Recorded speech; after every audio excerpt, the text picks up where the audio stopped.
What is up, everybody? Welcome to this week's episode of the Dense Pixels podcast. I'm one of your hosts, Brad, joined by my co-host, Carrie. What's up? And Micah. Hey.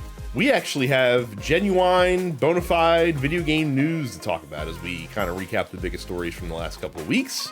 But the first thing that I'm very curious about, so you guys heard me last week, I was really stoked by that Final Fantasy 16 demo.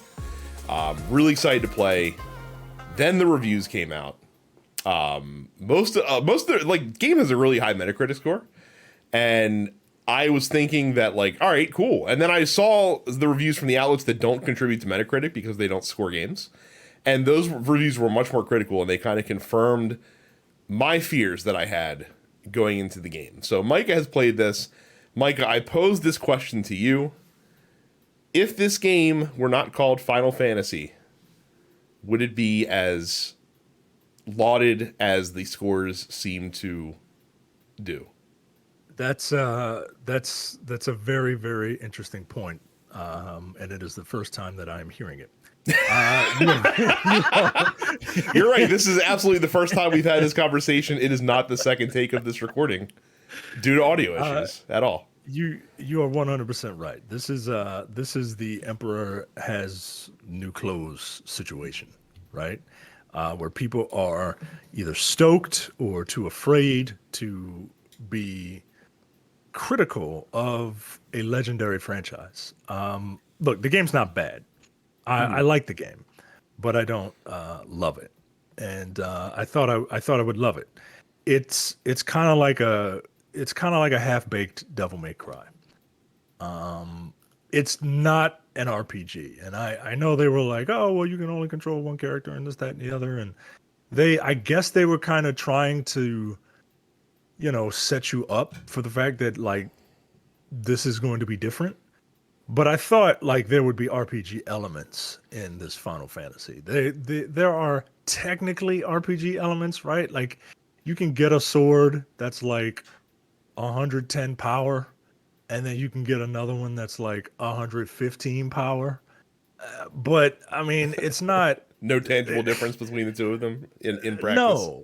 No, not really, not at all. And they have ways where you can upgrade abilities, right? But you can only upgrade them twice, right? You can either unlock them, that's one, or you can master them. The game can tell you what it does when you master them, but it's usually oh, hey, well, we're a little more forgiving on the timing for your evade now because you mastered it. So it's not really an RPG. I've seen more, better RPG elements in other action games, character-focused action games. I mean, just from afar, I feel like God of War has better RPG elements than I've seen in Final Fantasy. It does. And, on Discord, I said that Marvel's Guardians of the Galaxy is doing what Final Fantasy 16 is doing, but it's doing it better. When that game came out, you played as Star-Lord, and people moaned and groaned, right? Because you wanted to play everybody. But playing as Star-Lord, you got to control the other members of your party. The other members of your party were with you at all times. You kind of you grew together, and you all were experiencing this story together, and the party members were incredibly interesting. The characters in Final Fantasy are not. Clive is kind of a blank slate. Mm-hmm. I get that he's the main character. Blank slates are usually main characters when you want to. When the creator wants the player to imprint themselves on the character. I get it. But his childhood friend, who is the dominant of Shiva, she's just a block of wood, man. She's not interesting at all. To the point where I forget she's there. The only really interesting character is Cid. And every time Cid opens his mouth, he's played by the same actor that plays Lorath in Diablo 4. So every time he opens his mouth, I'm thinking of Lorath, but Cid is a pretty boy, right? He's a handsome man, right? Yeah, he is. but but handsome men generally don't have like, hello there. Like it just it's very weird, right? Like imagine that deep voice coming out of Brad Pitt. It's very odd. Um, and when I make that comparison with Guardians of the Galaxy, I think they did it right, where you could control, you can have rudimentary control over what you wanted your other party members to do. In Final Fantasy 16, like they're just there. They're there. Sometimes they'll like take on fodder, but I was literally like caught myself fighting a like a mini boss, Hmm. and my party member Jill, she's just kind of standing there, like in the ready position, right? Like I'm ready to do something, but I don't know what, right? And it's like, come on, man! Like I can't control her. I can't tell her to do some magic or something like that. Um, it just combat feels good, but it feels half baked. And if you're going to make a character action game, like make it. Hmm. Like don't be afraid. Don't kind of half-ass it with rudimentary RPG elements that essentially have no effect on combat. Combat is fun, but it's not quite there yet. Um, the story I think is interesting, and when it's good, it's really good. But when it's not, it's a slog, and there's serious pacing issues with the story. And look, everything can't be like, you know, cranked to 11, but at the same time, I think pacing could be a little different. Hmm. They can improve on the pacing, right? Like I'm at this one part where it's like, oh, okay, I'm joining this resistance and I have to help this person, but before, well, I have to go to this person to help them, to continue with the story, the thing that I want. But before I do, you got to do something for me now, and it just is like, here's a brick wall, and it's not like this is not what I want to be doing. So I was going to ask you that because I know that like I've heard in the reviews that I've seen that the side quests in this game are just abysmal and horrible in every way, This shape, and form. The side quests are pretty terrible. They consist of, talk to this person. I need you to kill something, and then you go do it, and then you come back.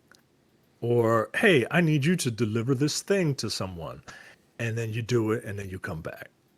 And it is they. I guess they're there to kind of build out the world, Hmm. but the game does something that's very cool. It's got this, like if you've ever watched a program on Amazon Prime, if you kind of if you pause it, it'll bring up what Amazon calls an X-ray, where it'll give you the cast right then and there, and you Hmm. can take a look at the cast for whatever scene you're in. Final Fantasy does that with its lore.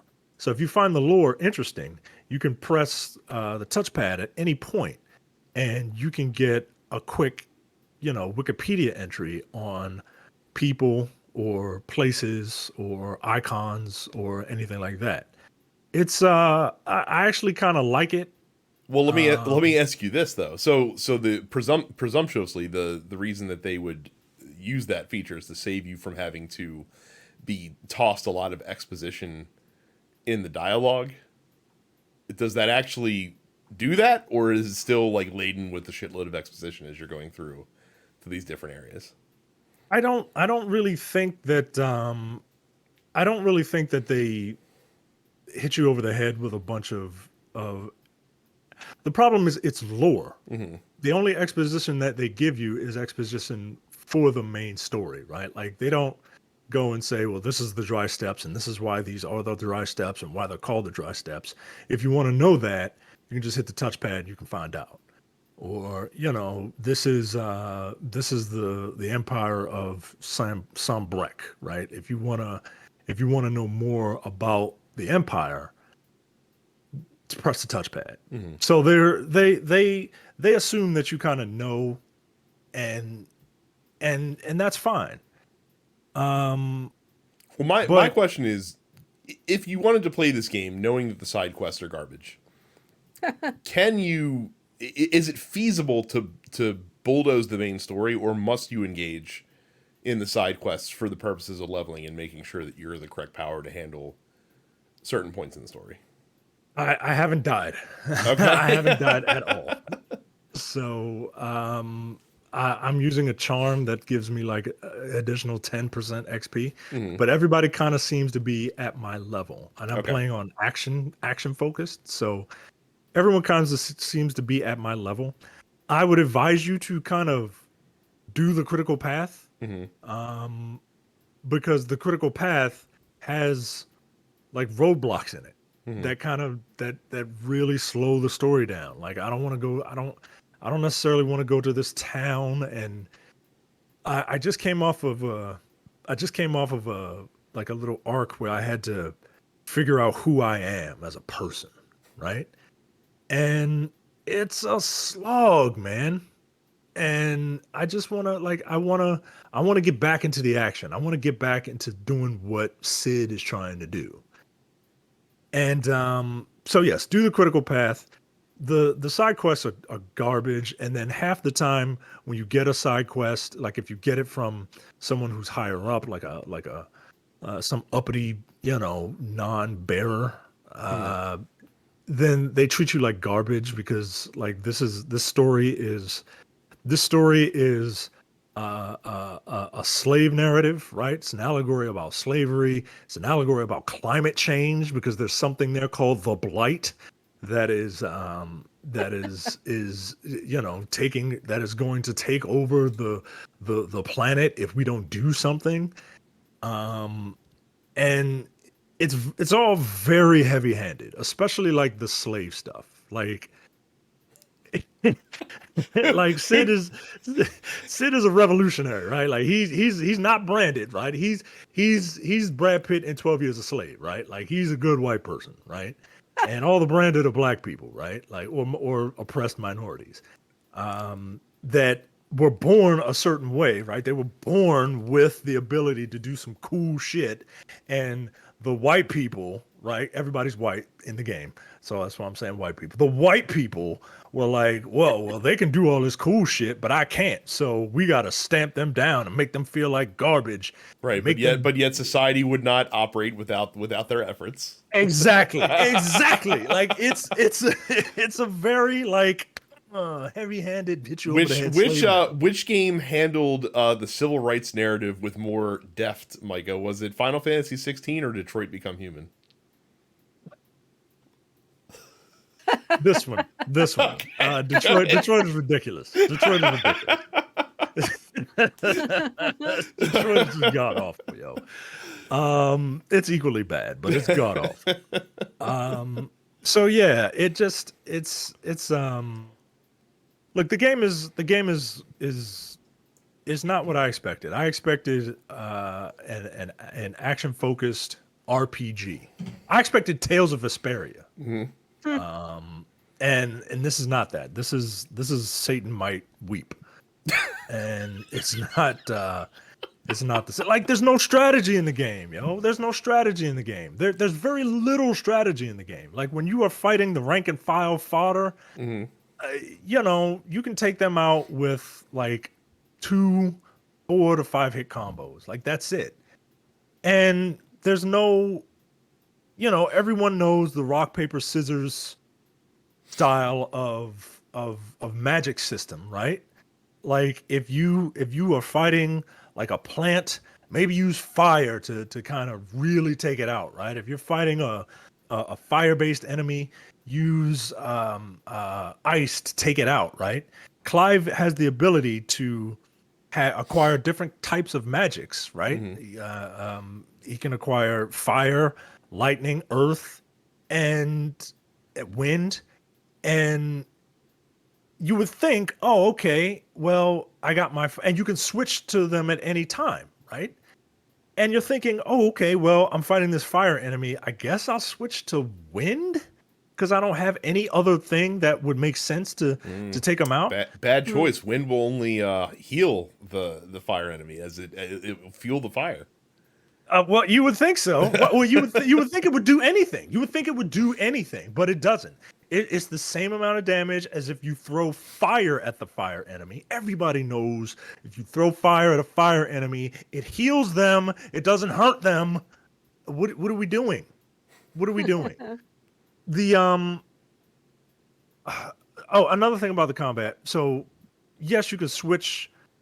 You could switch your kind of magics on the fly, and when you switch them, you get different. You get different like special abilities that are on a cooldown, and that's cool, right? I do like that. What I think would have been a better situation is when you switch your magics, your fighting style switches, like Devil May Cry, right? Like Devil May Cry 3, right? Like I'm doing the same, you know, combos and magic bursts as no matter what style I'm using.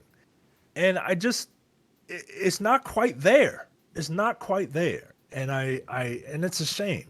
This could have been a really good character action game, or a pretty decent RPG, but it's just kind of somewhere in the middle. It's very half baked. So look, I do find the story interesting, and I'm going to plow through it because I find some of the villains interesting. And I'm very curious. I'm always curious to see how, like, especially non-white people handle like slave narratives, right? Like, because they didn't have all that over there, right? Like they didn't have all that in Japan. So I'm curious to see how they handle this. Because Sid is on some wild shit, right? Sid is in his anarchy mode, right? Like, and I'm very curious how this story ends. I just wish it wasn't a slog to get there. So you're saying that I probably made a good choice by choosing not to. You are not gonna like this game. Okay. I don't even bother. Don't Fair bother. You will. Don't even get it on a sale, Brad. Like I know you. I know you, and you are not gonna. You're gonna be super annoyed when you walk 30 feet and then do a cuts and then into a cutscene, and then you walk another 20 feet into a cutscene, and then you walk another 30 feet into a cutscene. That literally happened to me while I was playing the game today. And I'm like, wow, this is not good game design. Like you can convey story through like interaction. God of War does it. Guardians of the Galaxy does it. Like if you want, go play Guardians of the Galaxy is basically what I'm saying. That game is phenomenal. Go play Guardians of the Galaxy. And that's on sale all the time. So right. Like it's criminally underrated. Not underrated, but it was criminally underappreciated. Underappreciated. Go play that by the general populace. So and wait for Final Fantasy to go on sale. Wait for it to like drop $20 if you're a diehard. It still like, sounds I just gotta 50 still sounds like too much for my liking. Well, So, yeah, for you, no. Yeah, No, don't bother. Carrie, you've been playing a game that I saw and I was like, oh, it's interesting. I guess it makes sense. I'll be curious to see how they implement it. I'm not interested in this at all. But you have checked out Monster Hunter Now, the augmented reality Monster Hunter game a la Pokemon Go. Yeah, it's made by the same developer too. It's a Niantic game. It's a partnership between Niantic and Capcom. Yeah, it's basically Monster Hunter Go. I got the closed beta invite, and I'm a big fucking dork for Monster Hunter, so I was like, yeah, I'll do it. I'm also a big dork. I still play Pokemon Go too, so I was like, cool. Like I'm already playing this kind of game. I might as well play another one. I'm pleasantly surprised at sort of how smooth the game is and how sort of snappy the combat is, because you're fighting monsters. This isn't just like combatless throwing Pokeballs at Pokemon like Pokemon Go still is. It's like you have to hunt these things and whatnot. And I don't know. I like it. I think it looks good. I think it plays well for what it is, which is again a Monster Hunter Pokemon Go style title. There's not like Pokestops or anything like that. It's basically, you'll find instead sort of like gathering nodes, stuff like that, mining outcrops and so on and so forth rather than Pokestops. But I don't know, like keeping in mind like I'm playing on like a brand new phone, like I've had this phone for like 6 weeks maybe. Brand new Galaxy, and it runs really smooth on mine. I haven't had any issues with crashing or frame stuttering or anything like that. So that's nice. I obviously can't speak to how well it's running on potentially older phones or anything like that. But honestly, does it try to mimic the loop of Monster Hunter games? Like, does it try to replicate that in any way? Yeah. So, excuse me. You're still you're still trying to like hunt monsters to get, materials to upgrade your gear to hunt bigger monsters. That's still sort of the loop. So yeah, I don't know. It's fun. Everybody, it seems as though like you're sort of pigeonholed into starting off as like a sword and shield user, and then as you sort of like increase your hunter rank, it looks like you can probably unlock different kinds of weapons to use and different armor sets to build and whatnot. So yeah, I don't know. It's kind of cute. You do have a little Palico on screen with you at all times, and you have sort of a range that you can send the Palico in.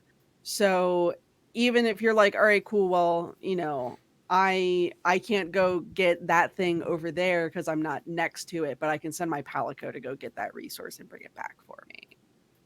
And there's an item in the game where you can increase the range for like a half hour or something like that. So yeah, I don't know. It feels like a Niantic game. I've played other Niantic mobile games at this point in time. But it seems like it's going to come out of the gate pretty strong. I don't know how many Monster Hunter fans are going to be interested in playing a mobile title like this. So I don't know what the longevity of this title is going to be in the grand scheme of things, but honestly, for like a closed beta, I think it looks and plays pretty well. So cool. Yeah. All right. So into the news. We remember a few months ago the Microsoft Activision merger got shut down in the UK. And right now they're facing scrutiny from the United States Federal Trade Commission. And they're currently doing hearings right now. The FTC is opposing the merger, and they are in front of a judge. And because they are arguing their case, you have a little thing called discovery. And a lot of these discovery documents are being made public.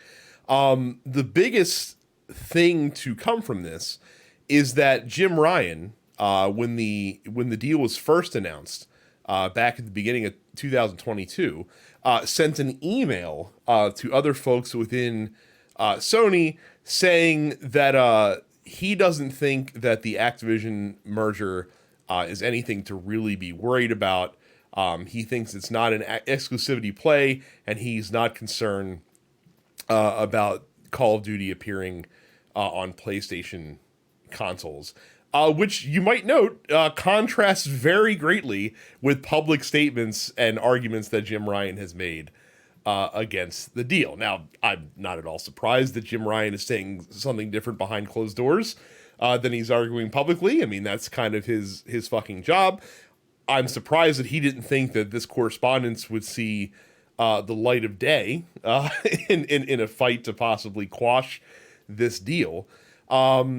Microsoft is, doing the same shit as well. They're kind of playing coy by saying, guys, we've already lost the console race. I just got to tell you, we're not even involved in this console business really barely at all anymore.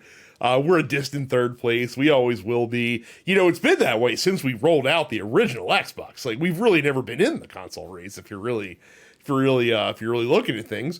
And so this deal is not going to really impact the industry whatsoever. It's not that big of a deal, not that big of a problem. So I'm just enjoying hearing the the stuff coming out about this deal. Any thoughts about Big Jimbo Ryan being being a two-faced little weasel. Being a fucking liar. Yeah, Being a corpo. yeah, basically. I mean, okay. I don't. I don't know. Game Pass is like I read a story where he said he had I talked to publishers and they don't like it. They don't like Game Pass. So there you go. And I'm like, yeah, I mean, I know why they don't like it, and I know why you don't like it. I know why we like it, because it feels like a good deal, and it is a good deal, at least for now. But yeah, I don't know, man. He just I don't know. When's your dad coming back to work? My dad is probably like sipping margaritas somewhere on with beachside property, just enjoying watching this shit from afar, I'm sure. And even my stepdad is probably still, enjoying stuff. So, a couple other kind of like notable emails and correspondence have come through this merger. Matt Booty talked about how Microsoft could try spending Sony out of business back in 2019, talking about focusing things toward Game Pass. I mean, Microsoft's got a shitload of money. I don't know if they're going to get Sony out of the game just by throwing money at stuff. I liked how Bethesda, basically when Call of Duty declared, or when Microsoft declared that Call of Duty would always remain multi-platform, Pete Hines was like, wait, what the fuck? Like, they literally told us the opposite of this. Like, what the hell? Like, what is going on? Notably, Starfield, the new Indiana Jones game, Wolfenstein, like all these Bethesda games, and probably eventually Elder Scrolls 6 are all going to be Xbox exclusives. So, and I'm not sure how Bethesda feels about that, because they've also been saying, with in relation to how long Starfield's taken to make, they said, hey, if we had also put this on PlayStation, it would have taken even longer than it's already taking right now. Which, it's a fair point. Like, I do believe that that's the case. Fallout 76 apparently went to PlayStation Plus because they needed to get more players. Doesn't surprise me at all, and maybe kind of explains a little bit of the angst that Bethesda had when they heard that Call of Duty was staying multi-platform while their games were not. And we also got a lot of talk from Microsoft's internal folks about other studios that they were considering acquiring over the years, including Sega, because they wanted to get basically the Atlas RPG titles, which I found an interesting reason to do that. And you can tell by the Persona announcements during the Xbox showcase that they've long wanted a relationship with those folks to maybe get some inroads in some other markets. They wanted to buy Bungie, of course, which doesn't surprise me at all. I think it might have been a little bit difficult considering the history there. They wanted to buy. They were considering buying Housemarque, long considered a Sony, almost a Sony second party of sorts, even though they are very much an independent developer. Remedy, they were considering, Larian, who's making Baldur's Gate 3, Supergiant, which I found very funny, like in their kind of pros and cons list.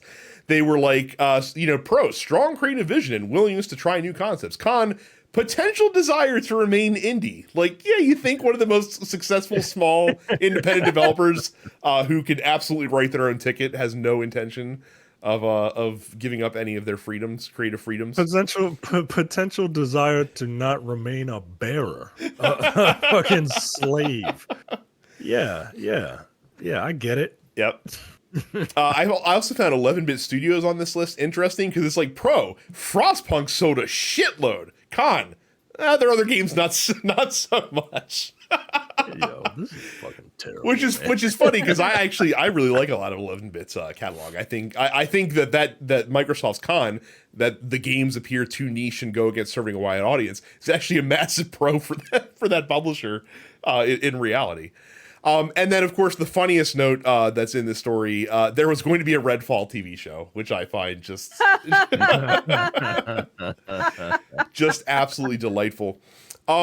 So Microsoft is saying that if the FTC knocks down this deal, and apparently we're going to find out by Thursday what the judge rules that's having this hearing and who they side with. And a lot of people are like, oh my god, like this Jim Ryan email and these Microsoft emails, like like fucking Microsoft's got it in the bag. And here's the thing, like this is probably very common type of correspondence you see with any corporate merger like this, and with competitors and people that are opposing the deal, and like a lot of these like quote bombshell emails that the game industry is like losing their shit over. A judge might not give a shit at all. Like that's not what they're looking at. So like I said, Microsoft says if the judge rules for the FTC that this deal is effectively dead. Do you think that's true, or do you think that is there more negotiation to come with the FTC, even if the judge rules against in this specific instance? Is there an ability to keep going? There is, because this isn't like a like the FTC is opposing the deal based on how it's currently constituted, and Lena Khan's taking a hardline stance because that's what she does. But I'm pretty sure that they could change parameters of the deal to make it more favorable, or less optimal for Microsoft, and possibly.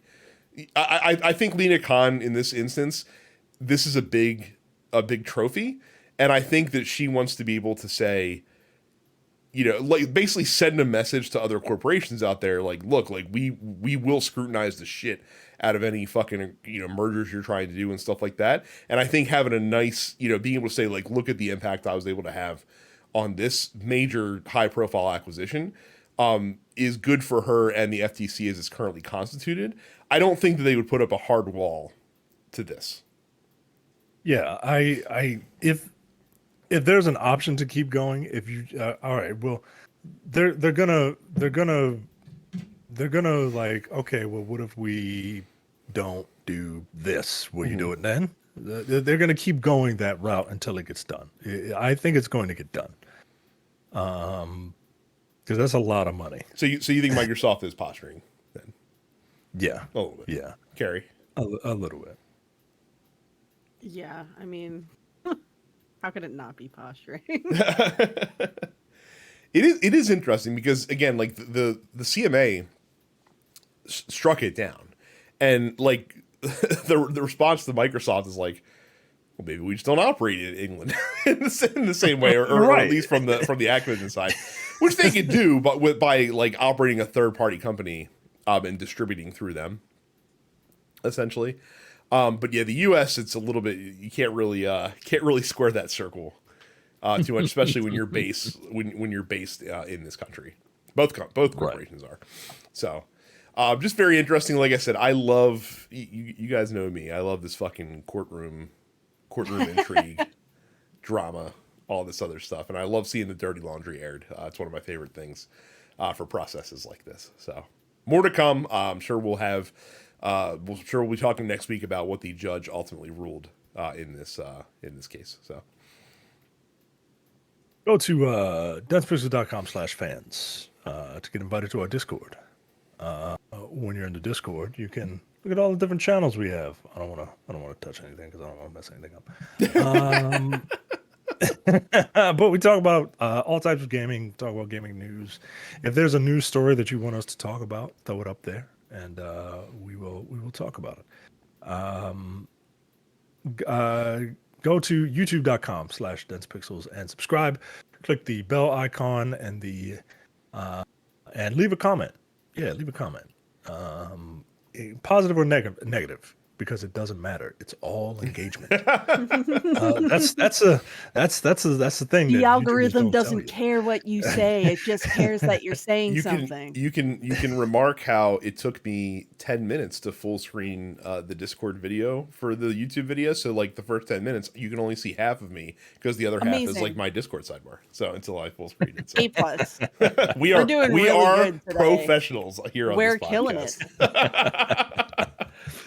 So yes, then youtube.com/densepixels. Subscribe to all of our podcasts. They're coming back. The Nerdpocalypse is coming back probably right. this week. because Jay decided that he Jay wanted to fled get the into- country. We've taken on some foreign talent from around the world into the TNP Studios network. Yeah. We are officially international. But yes, we should be back. The Nerdopocalypse should be back this week, and Black on Black Cinema will probably be back next week. I think he and I are recording Look Forward tomorrow as well. So I think you're Well, there you go. getting the full slate back. Yeah, he picks now of all times politically to dip the country and just not have a show for 3 weeks. It's not like anything historically monumental is going on. It's not like a former president was indicted for the first time ever in the history of the country, or someone's trying to stage a coup in Russia, which which hasn't happened in a Look, long if you're time. going to stage a coup, it might as well be in Russia at this point, right? Oh, my Go gosh. to densepixels.com/premium for $5 a month or $50 for the full year. You get access to the premium slate of podcasts, including the airing of grievances, No Time to Bleed, The Men with the Golden Tongues, which Brad and I are going to do Metal Gear Solid 3 in July. That's right. Now that I said it, I have to do it. Yeah. So yes, we'll be doing Metal Gear Solid 3 in July. Upstage conversation and the full episode of the Look Forward Political Podcast that you get weekly, and that's always a good time. That is my primary source for no, it's not my primary source for political news, but it's my source for political news with absolutely zero, well, maybe a little bit of spin, but just a little. Just a An little. ounce- an I ounce of like that. spin. I like that type of I spin. was this close to tapping Micah for a special episode while Jay was doing his stuff, just because I thought it would have been hilarious to get Micah on a political podcast. Oh my goodness! So Yeah, that would be cool. we go turn back to Microsoft ever so briefly. So I'm pretty sure, and I could be misremembering, but this is the type of guy that Aaron Greenberg is, so maybe I'm not. I can't remember, but I'm pretty sure that when Sony raised the price of the PlayStation 5 consoles in many countries around the world, what was it, about a year and a half ago? About a year ago, I think. It was during the peak of the supply chain woes that we were experiencing around the world. And they upped the price of the console $50 in several countries. And I could have sworn that Microsoft dunked on them through tweet, through marketing at some point. Of course, the Microsoft Feels right. fanboys were, getting up in arms and whatnot. But the lesson that everyone should have known and must know is that inflation comes for everybody in the end. And Microsoft is no less immune, as they announced last week that they will be raising the price of the Xbox Series X console in several countries around the world by about the 50 regional dollar equivalent. And not only that, but also Game Pass is increasing from $10 to $11 worldwide. Game Pass Ultimate going from $15 to $17 because they saw their main competitor was doing just fine selling premium subscriptions for $17 and said, well, shit, why don't we get an extra $2 a month as well? Notably, PC Game Pass, which Microsoft has seen growing most over all the other offerings, is remaining $10 a month, which I found a little bit curious, but also cool because that's what I'm primarily using nowadays. So I'll take the savings. Phil Spencer said, quote, "We've held price on our console, we've held price on our games and our subscription.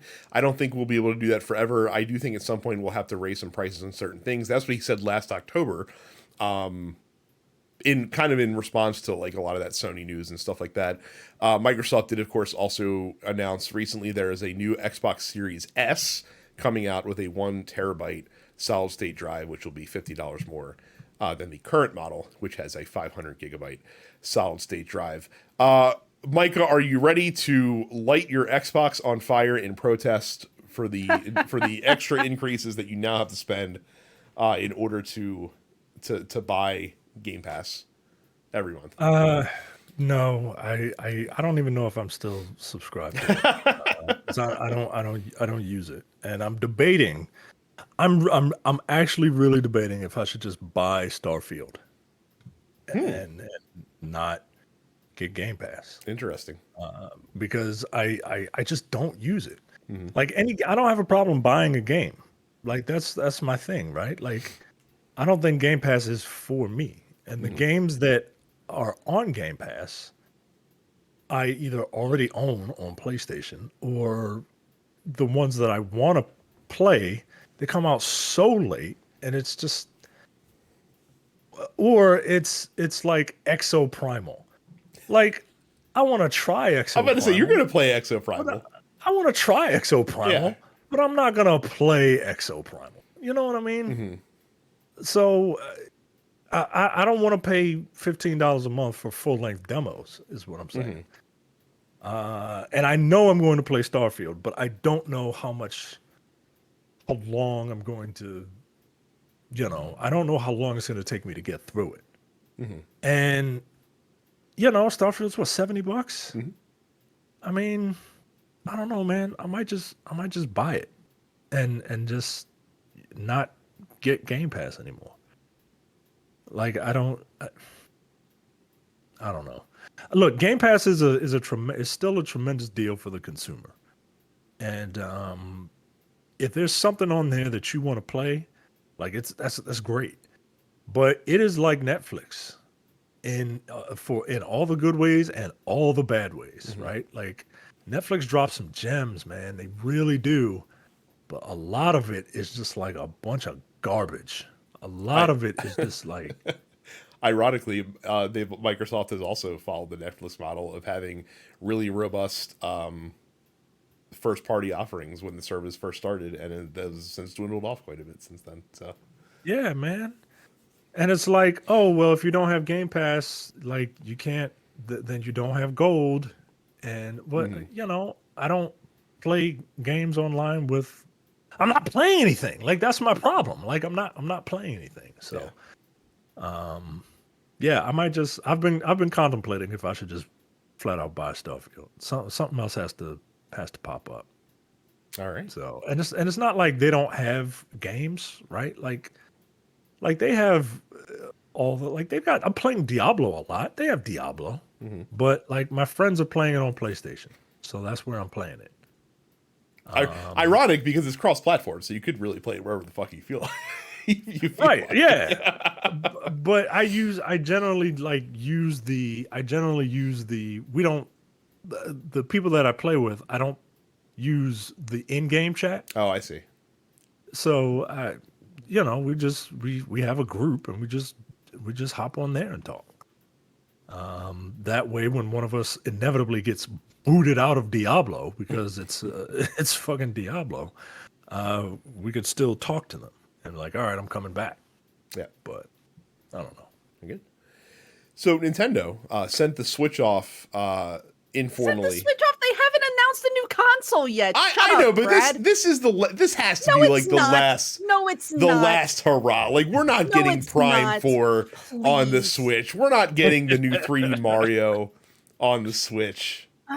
Look, I refuse to like engage with like that kind of mentality because we literally don't have But- like a next console announced yet. Before So we can't before say we it's get a in grand before we get hurrah. into this, a question for you. Do you think that there's any way that Nintendo does not release new hardware next year? 2024. Next year? Yes. I'm gonna say it's probably like a solid coin flip at this point. A And the reason coin why flip. the reason why I say that is because like in the grand scheme of things, there's still supply issues Mhm. with a lot of the components necessary to produce consoles on a massive scale. So Okay. I'm giving it a coin flip. I would say it's a optimistic coin flip, but for the sake of being a realist about it, do I think that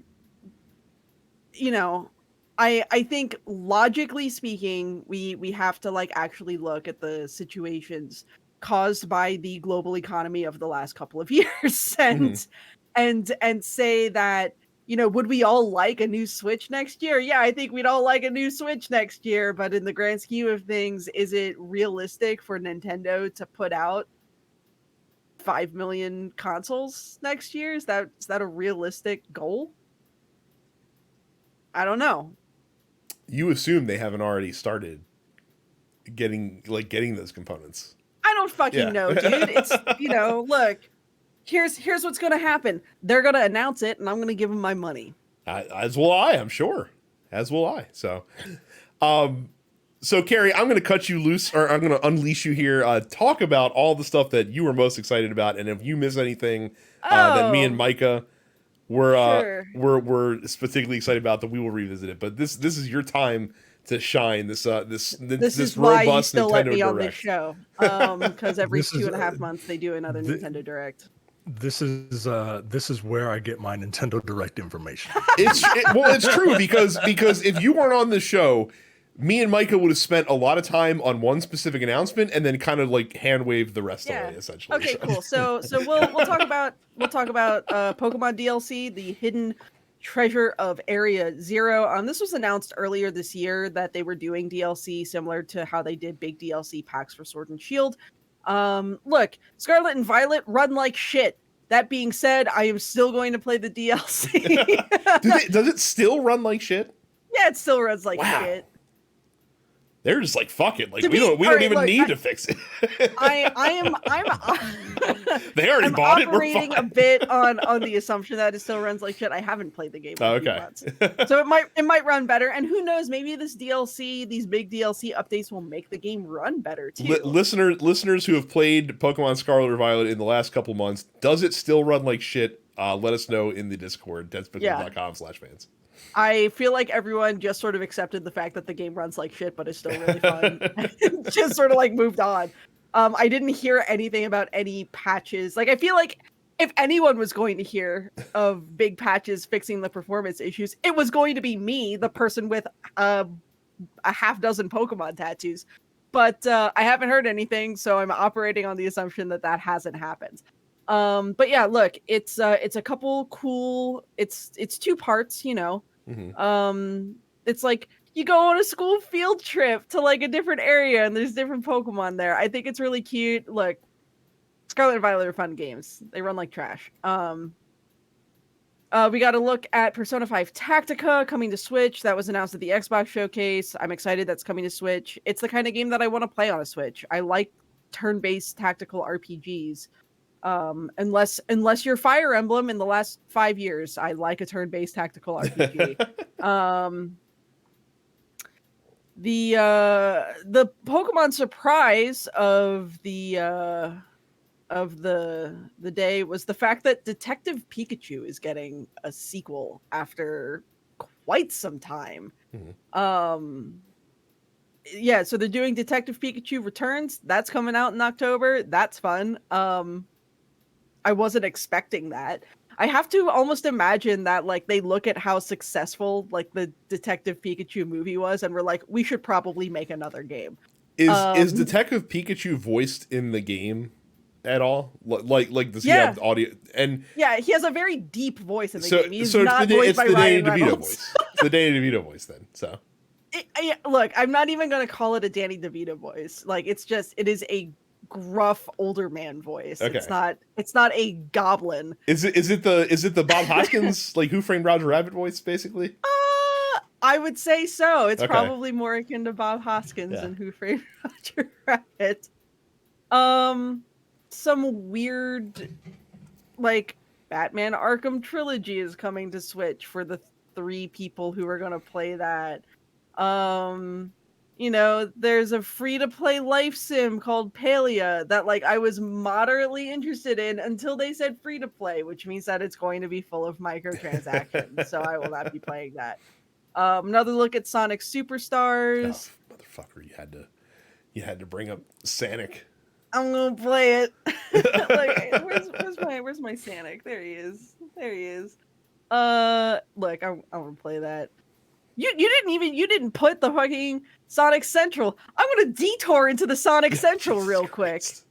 I have to do it. Why? I have to do it. Fuck you, I'm doing it. Look.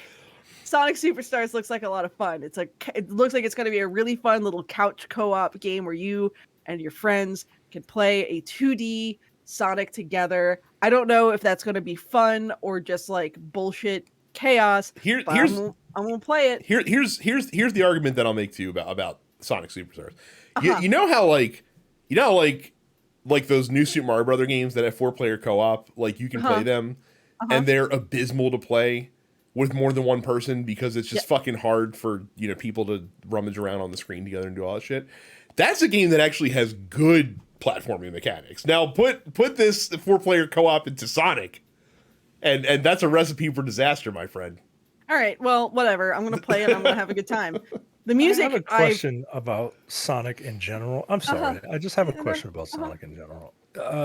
If all the animals are fast, then what makes Sonic special? I don't know, and quite frankly, don't care. He's cool looking. Sonic has always been a rule of cool character. It's always been a very rule of cool franchise in the grand scheme of things, right? Nintendo had their little plump, round red guy, so Sega responded with a little spiky blue guy.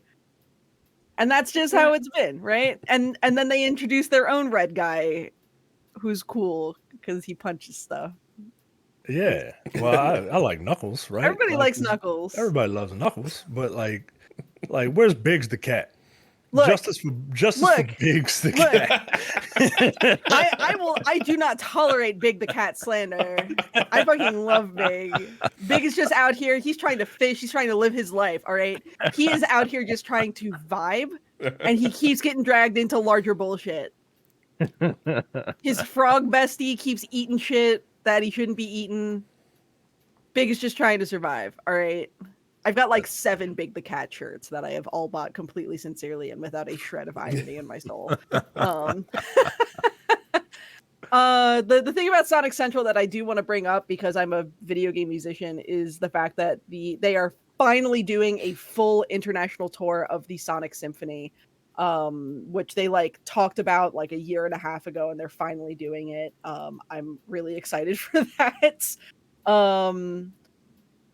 Yeah, look, Sonic music is good. I feel like even people who don't like playing the games can at least concede the fact that the Sonic franchise has some of the best tunes in video game history. So I'm very excited that the Sonic tour is finally happening.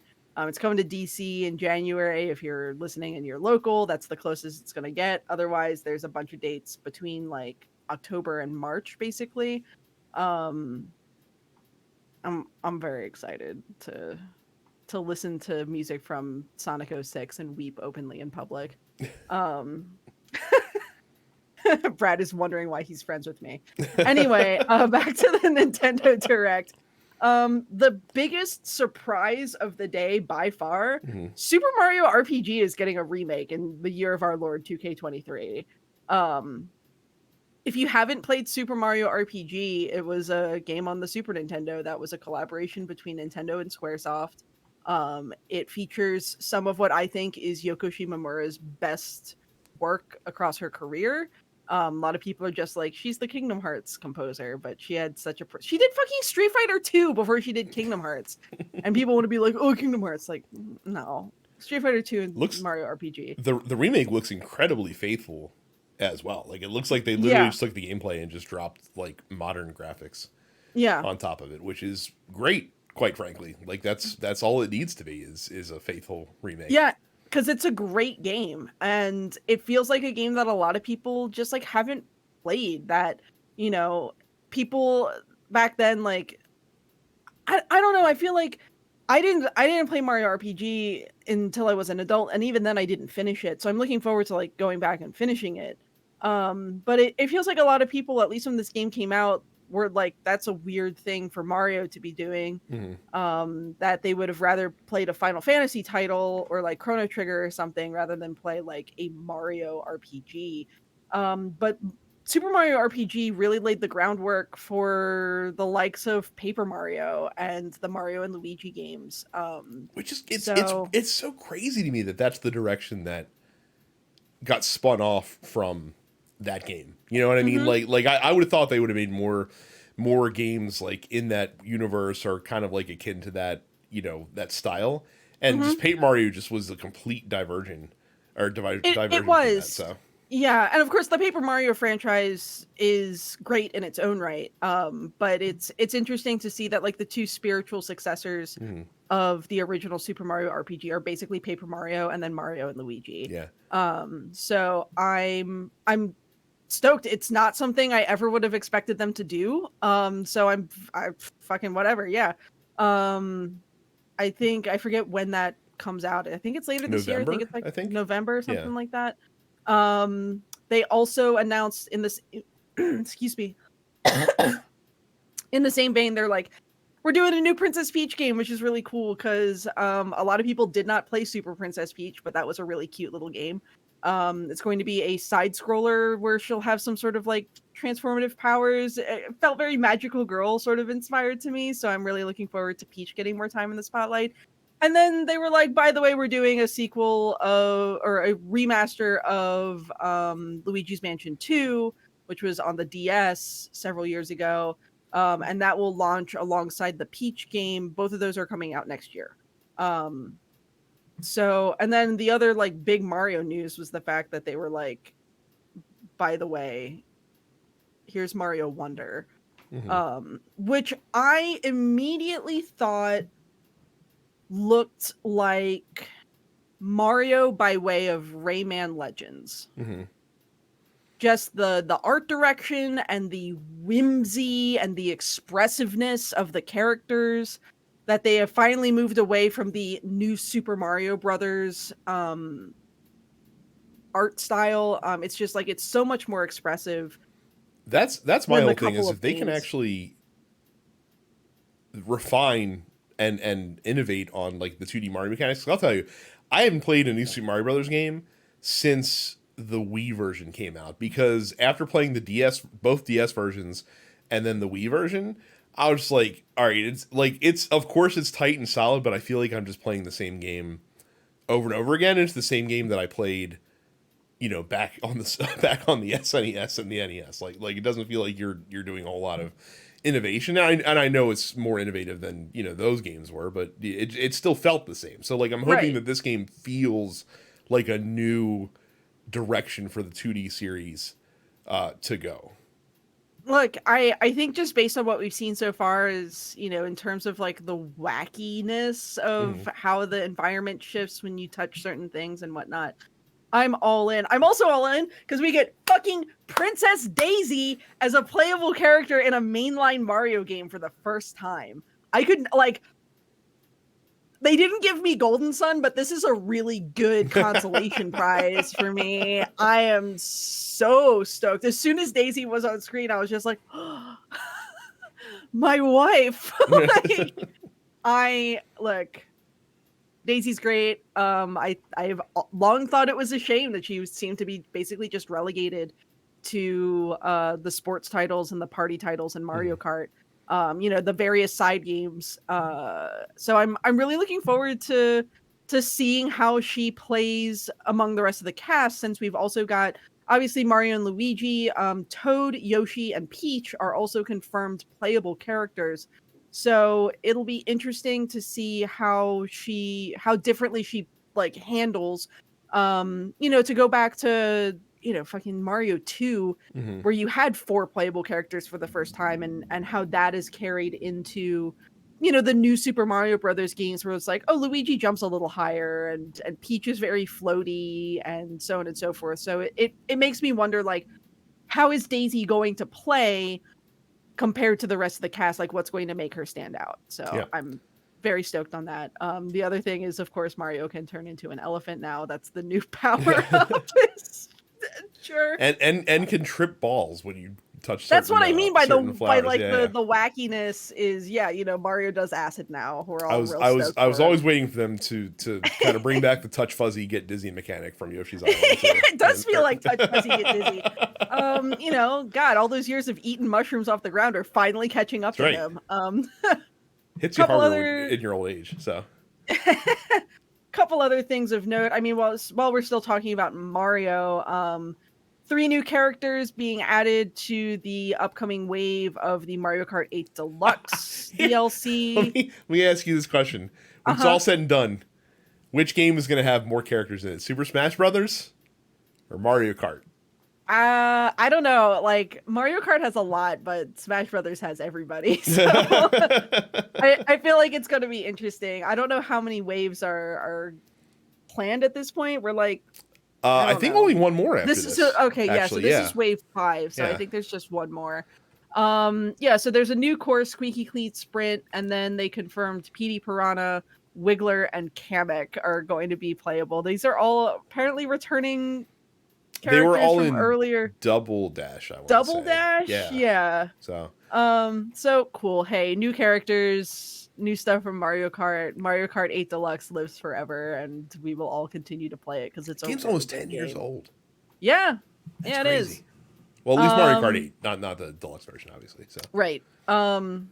WarioWare Move It. Hey, WarioWare games, those are fun. That's a wacky fun time. That comes out in November. too much effort needed in that game. I watched the preview. I was like, I gotta work too hard. No, like if I could just shake the controller, but like they actually want me to like get up and do all this. I'm just like I can't be bothered. I can't be bothered.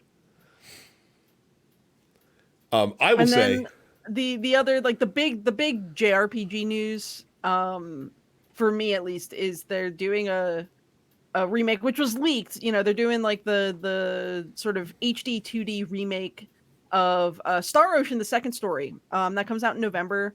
It's probably the best Star Ocean game. It feels like everything since Star Ocean: The Second Story hasn't been as good as the second story. So, yeah, I'm stoked that a new generation of people will hopefully play that for the first time too. and I will just mention Vampire Survivors comes out on the Switch in August. If you have not played it, I'm telling you, it will be some of the best $5 you ever will spend. So I highly implore you to check out that game when it does drop on the Switch.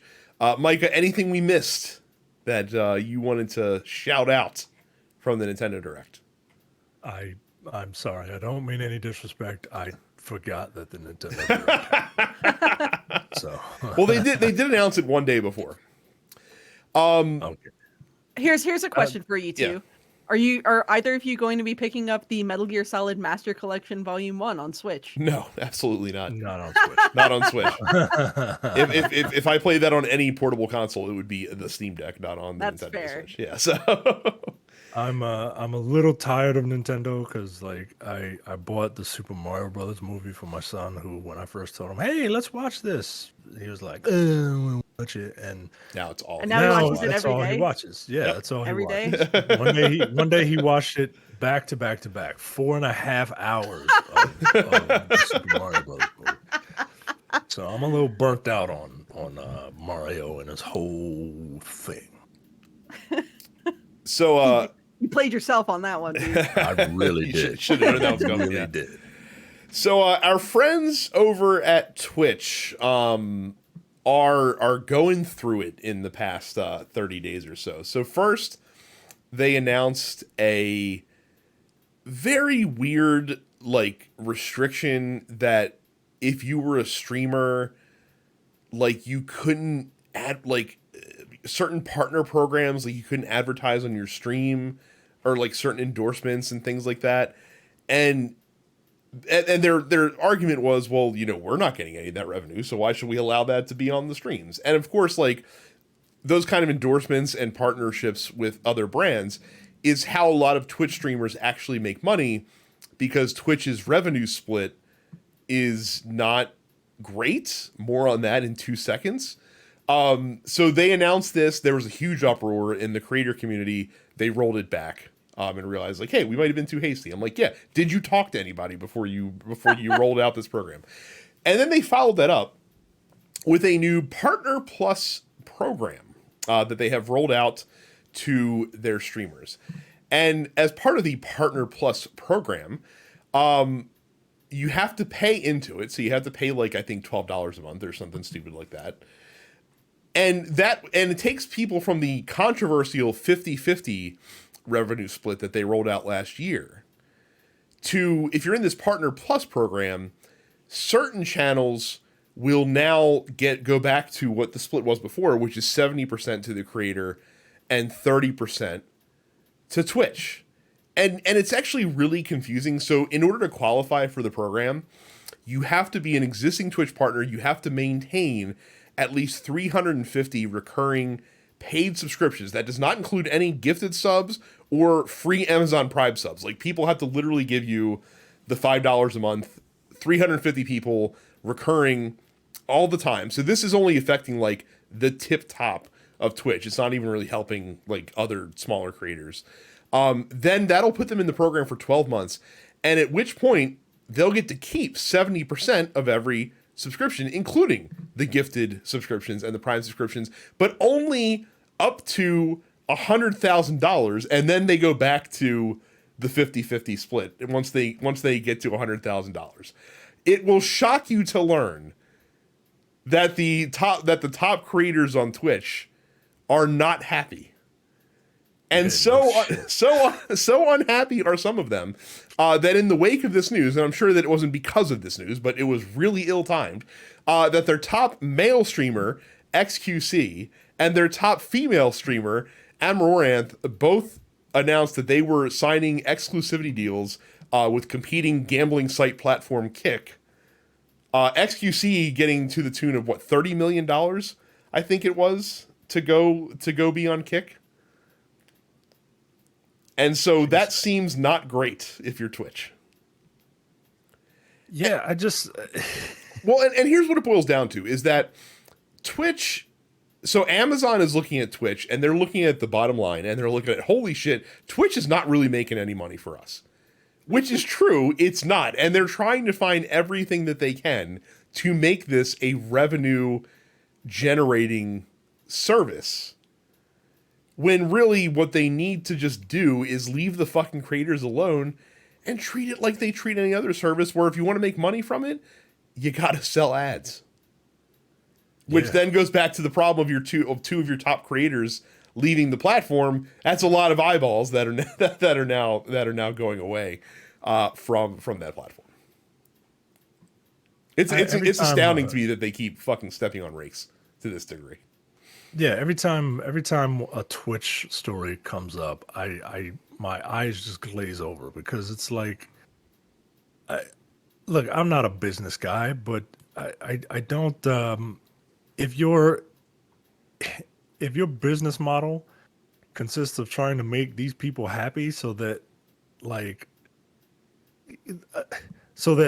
you can keep making money, I don't know, maybe make these people. Yo, you're Amazon, yo.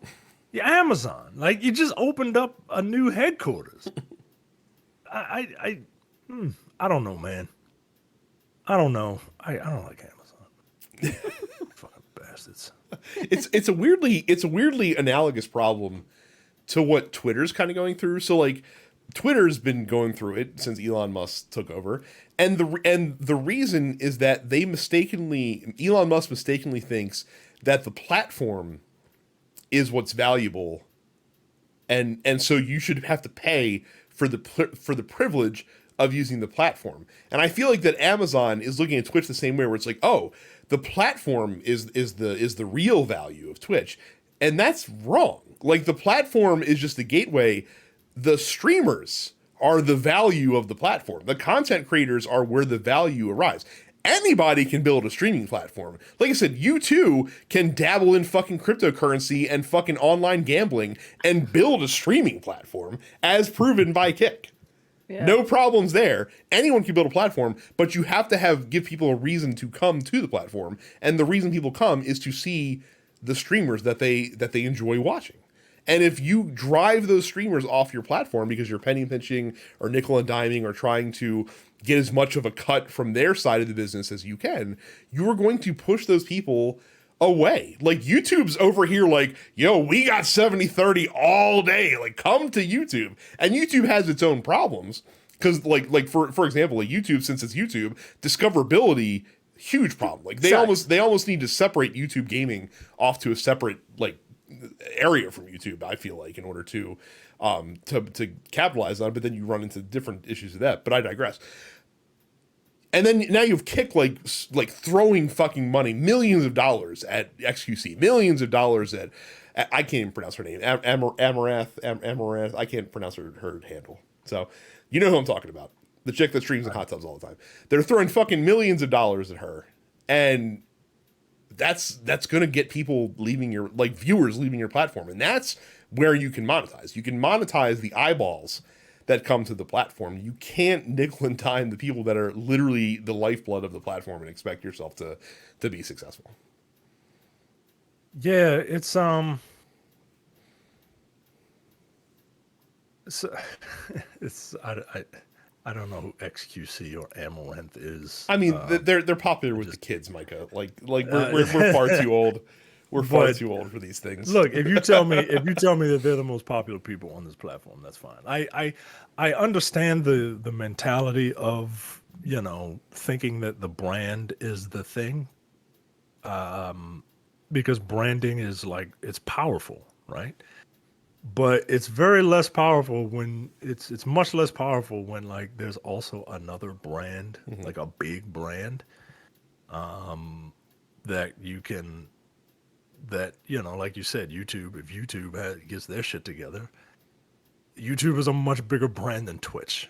So, I don't know what Amazon's doing, man. I really don't. I mean, I'm broke, so they're doing better than me. But but yeah, I don't know. Make your workers happy. Just keep your workers happy.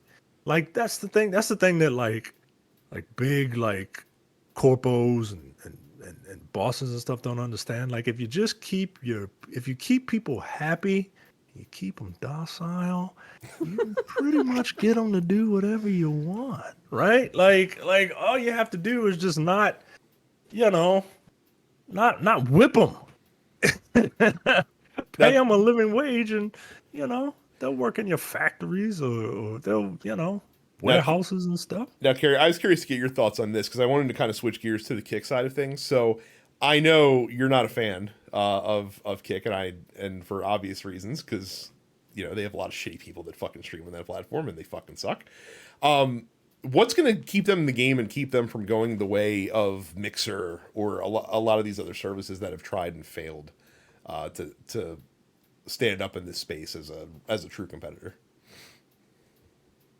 I don't know. Like, you know, I truthfully, like, I don't spend a lot of time watching gaming streams online, and I don't spend a lot of time streaming myself. You know, I know where my community lies, and it lies on Twitch. So, I don't know. It's it feels like, you know, yeah, you'll see these, like, big names jump platforms now and then. We've seen big names jump from Twitch before, and it feels like they end up inevitably coming back because the viewership just isn't there elsewhere. Like, they will go to a different platform for the sake of a guaranteed short-term paycheck, and then the platform will go under and they'll go back to Twitch because that's where the audience is. Interesting. Okay. You know. So, very curious to see how this unfolds. But yeah, you're right, Micah. Amazon or Twitch as a company just seems to not get it, and Amazon as a company absolutely sucks ass. No question about that. So I googled XQC. Okay. I've never seen this person before in my life, which is not surprising. But people also searched for Forsen, Kai Sinat, Pokimane. I've heard of Pokimane. I've heard of. I've heard of Pokimane, and Hassan Piker. All these other people, I don't. Am I out of touch? Yes, you are. Yes, we all are. Yes. No, it's the children who are wrong. It's the children who are out of touch. That's what I was doing. There you go.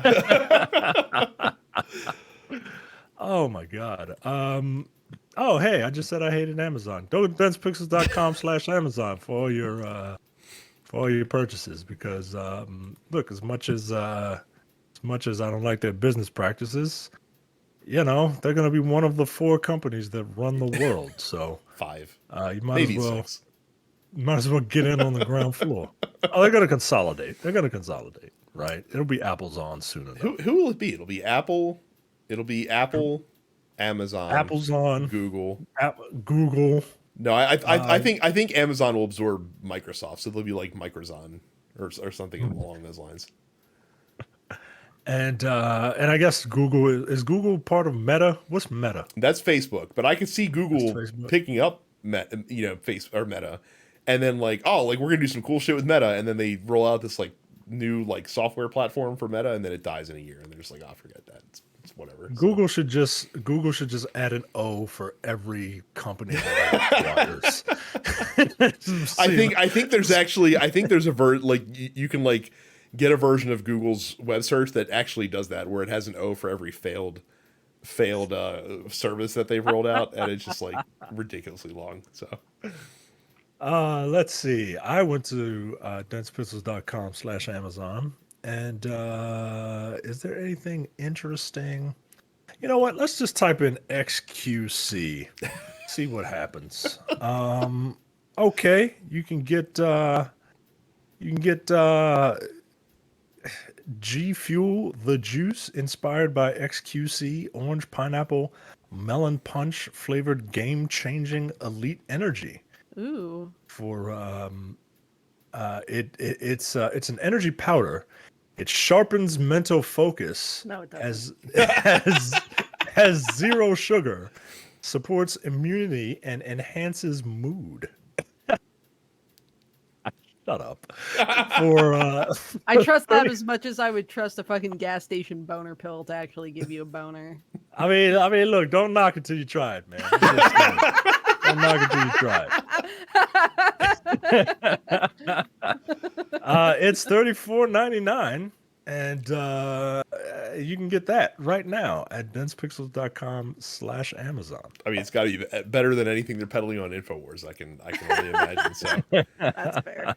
before we get to the post office, I wanted to talk about how the Embracer Group is probably Yo, right fuck those now. guys. It's the shining example of what is currently wrong in the game industry. And I know we talked, earlier about Microsoft and how we're generally like okay with Microsoft picking up like Activision, and a lot of that, spawns from Activision's just horrendous fucking employee treatment, problems that they have. And I just feel like that culture would be better under Microsoft. So Embracer Group came along a couple of years ago, and they have been just on an acquisition spree, especially during the pandemic when debt was cheap. Like when it was very easy to take out debt and interest rates were super low. And so they bought a shit ton of notable companies. They picked up all the companies all the Western studios that Square jettisoned when they got rid of Crystal Dynamics and studios like that and Eidos. They have Gearbox under their umbrella. They have the Lord of the Rings literary license. They have Saber Interactive. They have THQ Nordic. In the board game space, they have Asmodee, who is probably the big outside of Hasbro, probably the biggest board game and tabletop game publisher out there right now, and they have a lot of studios in like the hobby games market. So I'm very familiar with Asmodee. They own Asmodee, right? And so they've just been buying up all these fucking studios. Now you'll notice that as far as games that have come out, a lot of their games have been kind of flops. Most notably, Saints Row came out last year from THQ Nordic. That was pretty terrible. They didn't publish the Gollum game, but I can't imagine that that's doing a lot of favors for the Lord of the Rings license right now. And so, reportedly, earlier this year, the company was working on a deal that would bring in $2 billion to the company. And many people no one knows what it is, but many people are speculating that it was like a publishing agreement with a major company to like publish like the next Tomb Raider games or things of that nature. Just like but a lot of money coming in. And that deal fell apart. And in the wake of that deal coming apart, their share, they talked about it on an earnings call, and their shares dropped by 40%. And because this conglomerate made reckless spending decisions because they bought a lot of toys, because they bought a lot of things that they just thought would be cool to have, and didn't actually have like a direction for what they planned on doing. Now they're talking about, all right, well, we're going to tighten the belt. We're going to be cutting costs. We're going to be, we're going to be cutting our head count down. We're going to be closing studios. Savings are going to get cut across the group.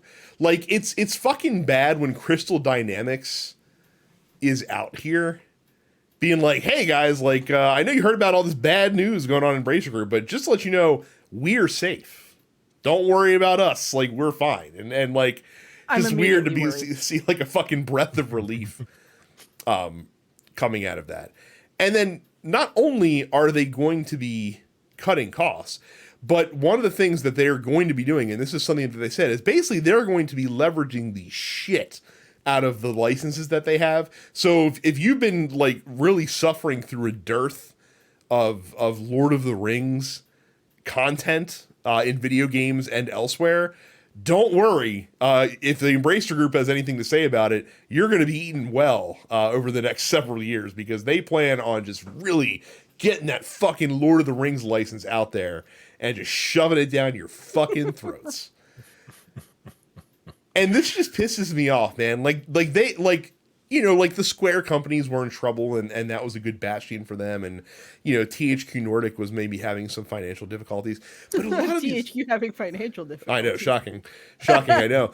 But a lot of these companies that they picked up, they just picked up because they could. They just picked up because, again, debt was cheap, and they thought that these companies would, they could make the next hit on our hands, and they'll be in our umbrella. And because you did this without a real plan, or without a good plan, maybe you had a plan, but it wasn't a good plan, now you're fucked, because interest rates are going back up. The inflation continues to grow, and now you're like, holy shit, like, we have all this money we have to pay back, and we don't have any income coming in because the games that we're putting out right now are not very good. And it just frustrates the shit out of me. No. So, Man.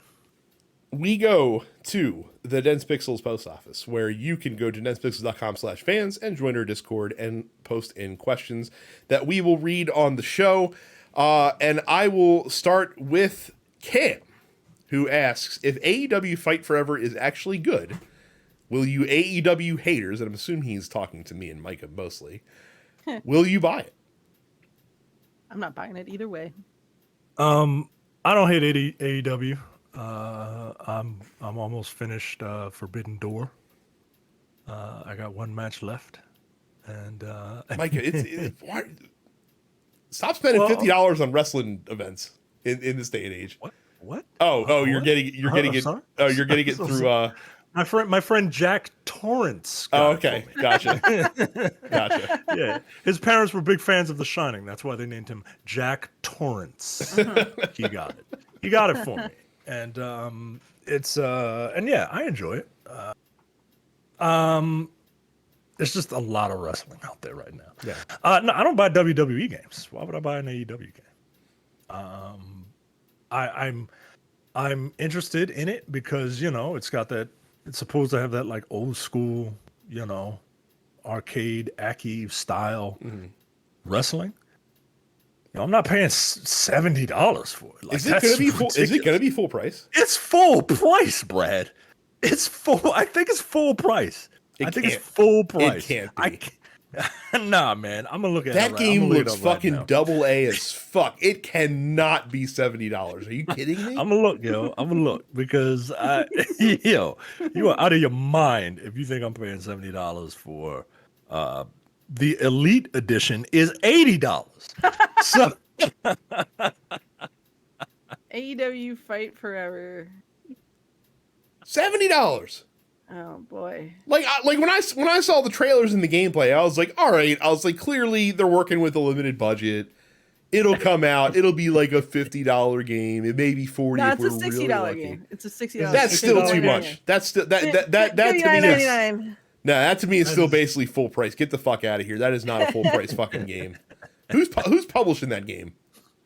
Is it THQ Nordic? yes, it is. It is THQ Nordic. The more things change, Yeah. Oh my So, god. no, I'm not paying $60 or $80 for that game. That game is a Game Pass game. Look, it's a THQ Nordic game. It'll be on sale in 3 days. Good. Right, and it won't be If on the game enough is of a- good, I will buy that when it inevitably goes on sale for $30 during the fall Steam fucking sale. That's Yep. that's when I'll pick that up. Yeah. Johnny asks, with the announcement of Super Mario Wonder and Mario RPG, I have one question: where the fuck is Mario's neck? He don't need it. Look, if we have learned one thing from the last week of announcements, it's that being a little guy is in. Just being a little guy, no neck, just round. Look at the way that Nintendo and Sega are currently marketing Sonic and Mario. They're just little guys. They're just little round guys, no neck, having fun. Don't worry about it. Don't worry about where his neck is. He ain't need it. He clearly doesn't. He's having a good time, and so should you. Quintessential asks, any tips for beginning online multiplayers? Now, I don't know if they're talking about a It's a pretty specific. general question. I was about to say it's a very very broad question. Are we talking like online multiplayer fighting games? Are we talking about MMORPGs? Are we talking about online shooters? There's a lot of games that have online multiplayer modes. My broad suggestion would be to play with people that you know at first, and just make sure you're going in having fun. Like, especially if it's like a highly competitive game, don't overestimate your skills, because chances are they're probably not as good as you think they are, at least when you first step into the online arena. So If you're talking about MMORPGs, which I feel like can be very overwhelming for new players when they're getting into something that's been around for a long time, like Final Fantasy 14, my biggest suggestion is like let the game hold your hand for a little bit when you're getting into it. Like, just stick to the main quest lines. Don't get too overwhelmed with the amount of options and the amount of like systems and subsystems and all of that. Just like let the game tell you how it's supposed to be played. Though I think that can probably apply to a lot of different multiplayer venues, Just like let the game show you how to do it, rather than going in with a preconceived notion. Don't be afraid to lose, Mhm. because you're gonna lose a lot, or you're gonna die a lot. Depending on what game you're playing, you're gonna lose or you're gonna die a lot, and that could get discouraging. So that goes back to Brad's point of make sure you are having fun. Because look, I love fighting games. I adore Street Fighter. I'm terrible at it, but I enjoy myself, and that's all I really care about. So yeah, go in, have fun. Don't get discouraged when you lose, because you're going to. And eventually, if you really like it, you really stick with it, you're gonna get better. T-Wash asks, what is your favorite FGC moment? My favorite is when the Ghost of Marvel confronted Chris G at EVO 2016. I like watching tournaments, but I don't have like an encyclopedic knowledge that I can just pull. Nor do I. I mean, the two that stick with me, the first one, I'm a basic bitch. The parry is iconic for good reason. Even if you don't really watch fighting games, you probably might have seen that clip of the Daigo parry in Third Strike. The other one is Li Joe's run in Evo back in what, 2016, I think it was, or 2017. That was memorable for me because he was kind of a big underdog, and everyone's very excited to see him do well. Cam asks, if Chris Jericho hits you in the head with a water bottle during a press conference drawing blood, how quickly are you jumping up to kick his ass? Yeah, I think if I recall correctly with what I saw, I think he took like a baseball bat and like whapped a fucking water bottle into the throng of reporters, and I think it caught one of them in the head, from what I understand. That's pretty fucked up. Like, all right, guys, That's pretty fucked up. Like, I get it, right? Like, I get it, right? We live in this nebulous world where like everyone knows about kayfabe, but like there are some people who are still trying to keep it alive. Like MJF does a very good job of keeping kayfabe alive. He's the only one that's doing it properly. But then like you get try hard ass Chris Jericho to do it, and he draws blood on someone by mistake. Like, eh, all right, guys. There's a way that you can do this stuff without being. You could be a dick without like being a dick. And right? and Like, the best the cherry on top of that Sunday for Chris Jericho is that, you know what this is in furthering of a match in the year of our Lord 2023 against 64-year-old Steve Borden is what he's fucking angling for right yo, now. he called Sting a whore. Yeah, called him a whore on Dynamite one night. I love Sting as much as the next guy, but you know what I don't need to see ever for the rest of my life is Sting wrestling in a one-on-one match against anybody. Yeah, man. Like, I generally like how AEW uses their legends, right? Like, they don't trot them out just for them to do their signature moves and then woo, yeah, like they actually involve them in stories, and they're more like mentors and player coaches. But I just kind of need you to be like more the coach part, right? Like I love Sting, man. I love Sting. Who don't love Sting? Everybody loves Sting. But like, there's a reason why, Sting is walking around in baggy clothes and got his entire face made up, right? Like that paint is just going up and up and up and up and up and up, man. like there's, and Chris Jericho isn't exactly I don't know if this is Chris Jericho or if this is his character, right? But he looks like a washed up rock star, right? Like he looks like a washed up rock star, washed up wrestler. Like, put a shirt on, man. Put a shirt on. I ain't got the best this. That's why I'm wearing a shirt. You better believe if I was rolling around in a six pack, I'd be doing this show weekly shirtless, right? But I don't. So I put a shirt on. I need Chris Jericho to put a shirt on. Plus, he's got that Kofi Kingston thing with his titties, where they're inverted. right. Like Moses just bam right on his chest, and then they're just over here. So, oh my goodness. And then I guess we'll finish up with one F1 question and one F1-ish question. Phil Wander asks, favorite all-time F1 commentating team? Well, here's the thing. I just got in the sport semi-recently, within the last couple of years, so I only know Crofty and Martin Brundle. Though I do like when Jensen Button is on commentary instead of Brundle sometimes. And then no, not that Gerard. It is that Gerard though, but no, not that Gerard says, what sport or entertainment medium do you guys think would benefit from the Drive to Survive treatment? All of them. Well, for you, probably, yeah. But I think Drive to Survive is uniquely well positioned to follow a sport like F1 because the teams, there's not a lot of them, and they're also super small. Like, I don't think the Drive to Survive concept works as well in big team sports. Like we, because they already kind of have that with like Hard Knocks and shit like that.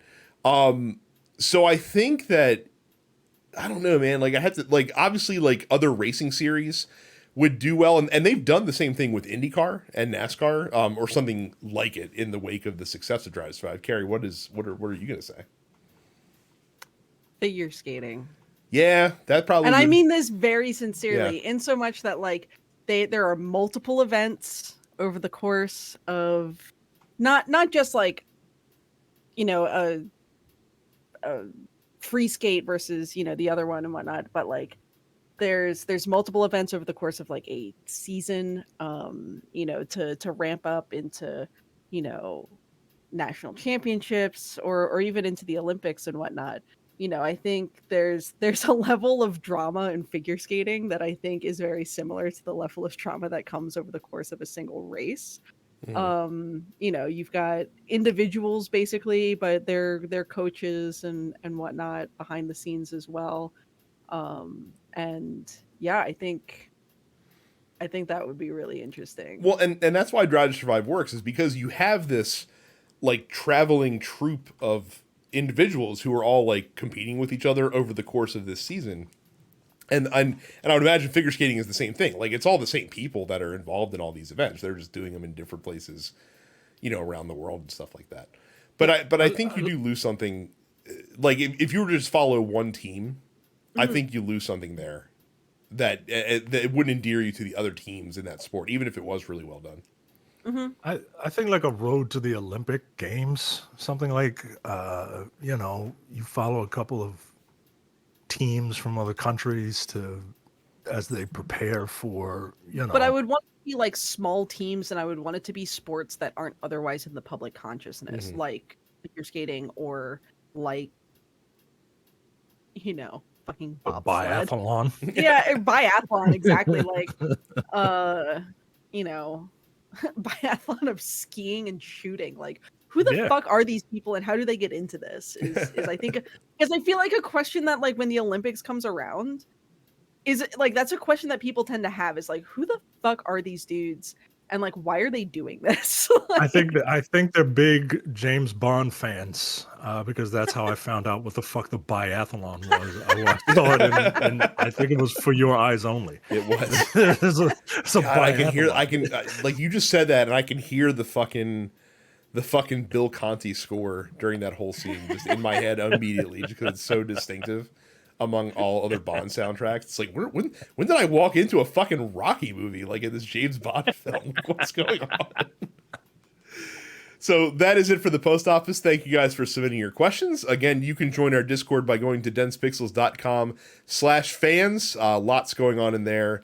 Always make sure you subscribe to this show as well as other TNP Studio shows wherever you download fine podcasts. You can join us on YouTube by going to youtube.com/densepixels. Like and subscribe and ring the bell icon for notifications. There's a big fat orange cat. Was he that big when you got him, or was he a kitten? No, he got fat.